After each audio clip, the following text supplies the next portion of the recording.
নমস্কাৰ বন্ধু বান্ধৱীসকল, স্বাগতম জনাইছো সকলোকে। মই এটি নতুন কথা কোৱাৰ কাৰণে আকৌ এই ভিডিঅ'টো বনাইছো। কথাটো হ'ল ITI অনলাইন এডমিশ্যনৰ ওপৰত। অৰ্থাৎ যিসকল ষ্টুডেণ্টে বা যিসকল লোকে ITI এপ্লাই কৰিম বুলি ভাবি আছিলে বা ITI পঢ়িম বুলি ভাবি আছে বা ITI এডমিশ্যন ল'ম বুলি ভাবি আছে, তেওঁলোকৰ কাৰণে ITI অনলাইন এডমিশ্যন খুলি দিছে। আজিৰ পৰা খুলি দিছে। 10 জুন লাষ্ট ডেট। 10 জুনৰ আগতে তোমালোকে অনলাইন এপ্লাই কৰি লোৱা।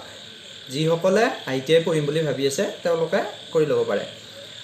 অনলাইন এপ্লাই আজিৰ পৰা 10 জুনলৈ দিছে।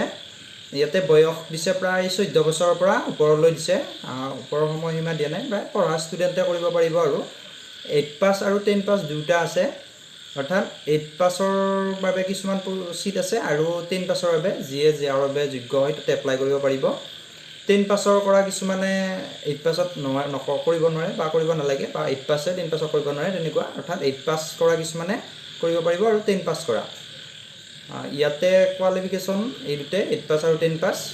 তাৰপাছত অনলাইনত আপোনালোকৰ এডমিশ্যন অৰ্থাৎ এপ্লিকেশ্যন ফিজ নাই, এপ্লিকেশ্যন ফিজ নালাগে। এপ্লিকেশ্যন ফিজটো ফ্ৰী কৰি দিছে। আপোনালোকৰ ডকুমেণ্ট লাগিব ফটো আৰু ছিগনেচাৰ, আৰু আছে কাষ্ট চাৰ্টিফিকেট যদি আছে, আৰু যদি PWD চাৰ্টিফিকেট আৰু কোৱালিফিকেশ্যন চাৰ্টিফিকেট। অৰ্থাৎ 8 পাছ বা 10 পাছৰ মাৰ্কশ্বিট চাৰ্টিফিকেট সেইখিনি আৰু লাগিব নৰ্মেলখিনি।